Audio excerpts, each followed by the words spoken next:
Hello, my friends. Welcome. My name is Joe. This is the Joe Martino Show.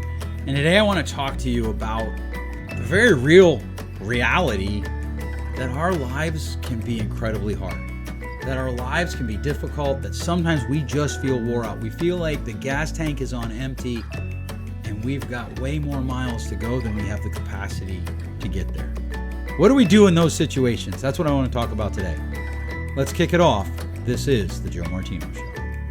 You're listening to The Joe Martino Show, a podcast dealing with all things emotional, relational, and human nature.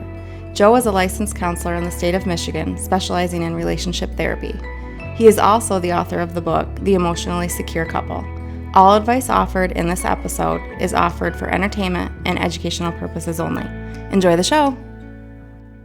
All right, welcome. Let's talk about something that can be a bit of a heavy topic, and that is this. You're wore out, you're tired, life is hard, you're just feeling like you're just making it. There's fumes in the fuel tank, and you've got to go far more than the expected mileage. I cannot tell you how many people I'm running into, and that's what they're telling me. That's how they feel. Man, spring break was hard. In fact, just recently I heard someone say that he referred to spring break as spring broken because it was awful. He talked to people, and they'd be like, oh yeah, and he was like, man, the pictures out west looked awesome. Well, it was. But this was awful and that was awful. And some of that is because we have to manage expectations, which I've talked about in the past. Feel free to go to your podcast store or go to my website, joemartino.com, and click on the podcast button, and that'll take you to a searchable website, and just search managing expectations. Listen to that episode. Some of that is that. But today I want to talk about what do we do when we're wore out, when we feel exhausted. What can we do? First of all, and this is really important, I tell people all the time, you have to decide, why are you wore out? Like, you've got to look at all the things you control. This includes your diet. What kind of food are you eating? If you're surviving on fast food, junk food, and Mountain Dew, which, look, man, I got nothing against Mountain Dew. They are not a sponsor of my show, but if they wanted to be a sponsor of my show, I would rethink my no sponsor policy. Okay, I really enjoy. I do Mountain Dew zero sugar, but man, do I enjoy it. But if that's what you're living off of, that's something you can control, because if that's all you're taking, if all you're giving to your body is junk food and fast food, you're going to feel exhausted. So you got to start with all of the things you control, including your perspective. How are you looking at the things that are going on? Are you comparing yourself to someone else? Are you thinking that, man, if I was like that person, I would be happy? Or if I was like that person, I feel like I have more energy? I'm friends with a former coworker on social media. And I don't know, probably about 4 years ago, she reached out and she was like, hey, I need to go see a counselor. I just don't find any joy in life. I was like, okay, somewhere in your life, you got some misinformation. I think that your worth comes from what you do. And so you tend to overwork. You tend to be driven by work. And also something else I've noticed is you tend to be kind of avoidant when it comes to relationships. You have a pattern of dating a person that is either, it's not realistic, right? My daughter used to joke that she had 3 rules: unattainable, unrealistic, and I don't remember what, unavailable. And this coworker tends to date those people, and you might want to consider changing your job, because the job you're in is known for overworking people. And so if there's any counselors listening, I'm thinking about anybody who might be like, oh my word, he just gave a friend counseling. Nope, that wasn't counseling. Those were observations via social media. There was no counseling involved. So just take a deep breath. But so I told her that, and then I kind of sat back and watched, and she was like, well, I'm going to go get a counselor. Do you know anybody recommend? And we talked a little bit about that. And evidently, at least the part of, hey, you got to get a different job kicked in. But here's the thing. They're still doing the same thing. They're still overworking. They're still taking work home. And the new job, I know other people that work in that particular industry, it doesn't have to be that way. And so one of the things that's really hard is when I'm feeling overwhelmed, I have to step back and ask myself, what am I doing to contribute to this? That's the first question that we want to ask ourselves.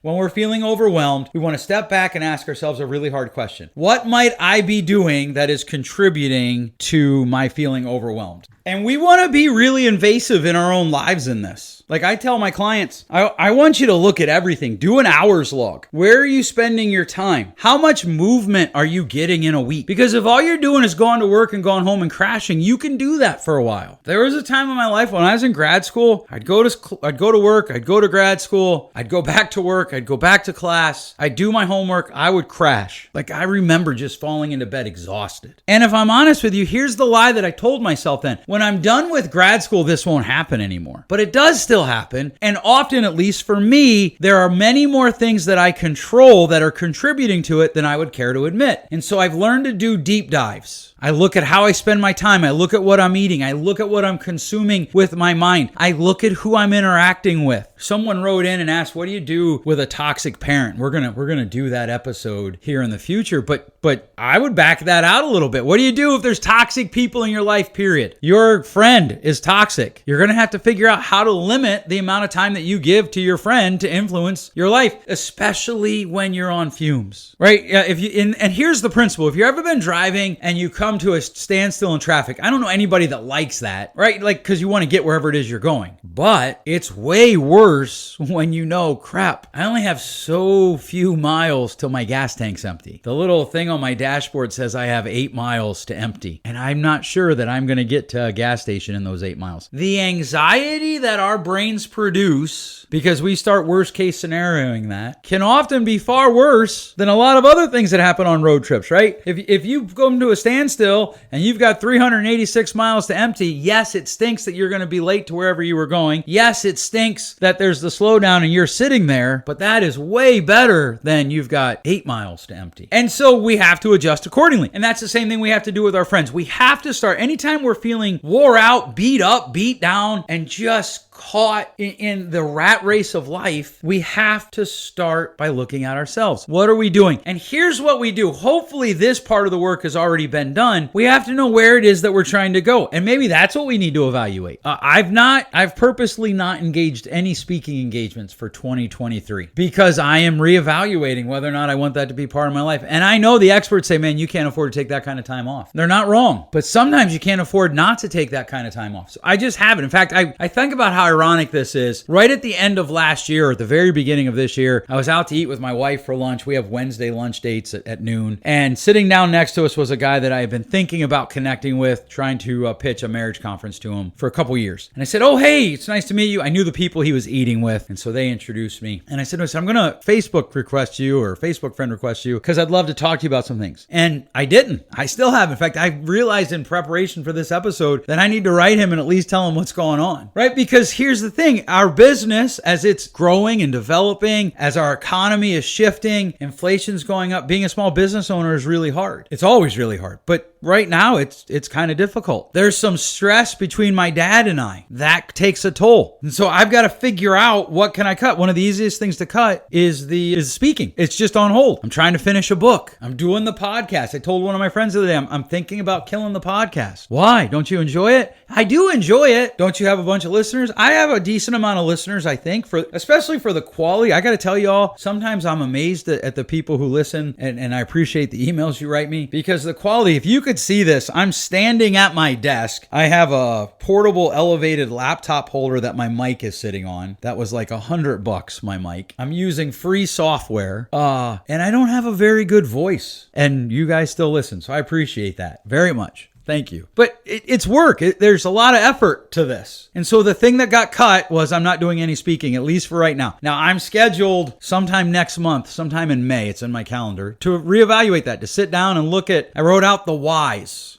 The W-H-Y, not W-I-S-E, the whys of what I'm doing and why I'm doing it. Because I need to have good energy in my life to make the most out of the things that are the most important to me, which is my family. If you are in this particular office, there are pictures all over the wall. And I know that sometimes that gets like literally pictures, they're right up against each other. Mixed tiles, I use them. And they're just all over the wall and they're my kids. And then the wall right in front of me has my 2 oldest children's senior portrait. And next year I'll add my 3rd daughter's senior portrait to that. And they're there to remind me of why I'm here. So that when these times come that I feel like I'm just beat up, I know why I'm doing it. And so there's the twofold there. What am I doing that's contributing to my distress? And why am I doing it? Because some things that the why is too important. You can't stop. I'm going to say that again. Sometimes the why is too important. You can't stop. And so then when that happens, you got to look at all the other things that you're doing. When you're done with that, then we start to look outward. What are things that are going on around me? Maybe I'm just in a really hard season of life. I tell parents all the time of young kids, you're in the hardest season. We had 3 kids under 4. And until the youngest one hit about 6, that's the hardest season in my opinion. And then if you have girls, 12 to 15 is really hard. 12 to 16, 12 to 15. Boys, it can vary, but it's typically about 15. It's a little bit later. It runs into maybe the first 2 years of college. For some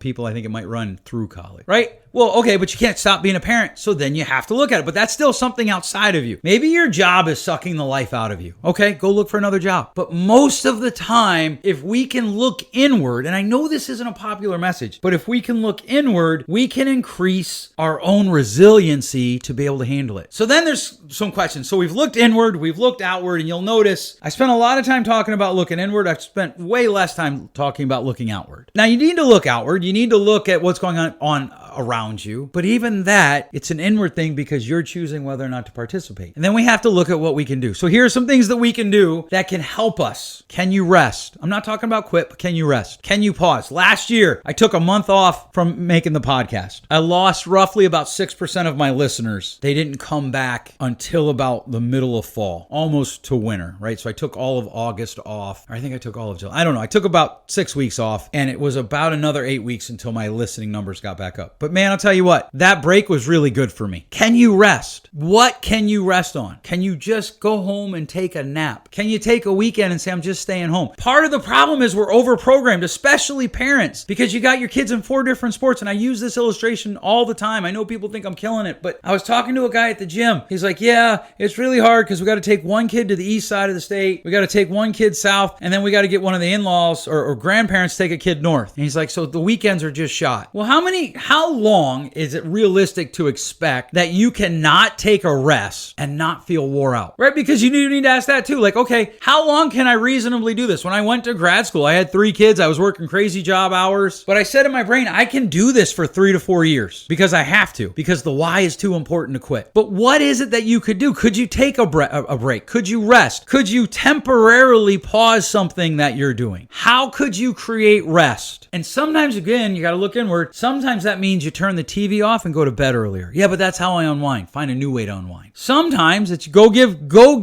to other people. In the episode 7 Ways to Better Handle Stress, I talked about the physical benefits to the person who's taking care of other people. They're amazing. And so what could you do that would help you to rest? So sleep is very important to me. I'm at the age where sleep is very important. And I try to maintain a very strict bedtime schedule. Now, here's the thing. The last hour before I go to bed typically looks the same. Although last night I watched a playoff game for one of my sports teams until about an hour and 15 minutes after my normal bedtime. But it's the weekend. I'm in on a Sunday recording. That was a Saturday. And I was able to rest yesterday. I took a nap yesterday. It was great. Can you get a nap? Can you engage in some sort of comfort activity? Like anything from eating ice cream to golfing or pickleball or going for a walk. Tim Cook, I think it's Tim, the CEO of Apple, he talks about when he feels overwhelmed, or he talked about in an interview, how when he feels overwhelmed, he goes for a hike in nature. And sometimes he'll just go sit in a chair in nature for a couple hours. Oh, I'm too busy to sit. If the guy who's running Apple can find 2 hours to go sit in nature, you probably can. Don't kid yourself. That's really hard, Joe. Yeah, I know. What could you do to find a little bit of rest? Because here's the thing, it's not bad that you're overwhelmed. That's a whole nother episode probably, but so often we double down and like we're struggling because we're struggling. We feel like we shouldn't struggle. Well, I've got to get my kids to all these sports or they won't get a scholarship. Let's be realistic. Your kids probably aren't going to get a scholarship anyhow. Well, I've got to spend 20 hours a day. I'm being sarcastic. I got to spend 20 hours a day playing with my kids. No, your kids actually need about 15 minutes of FaceTime, and then they need proximity attachment. So you need to do things with them regularly, but it doesn't have to be all the time. What can you give yourself permission to just end? And how do you give yourself permission to just rest? And sometimes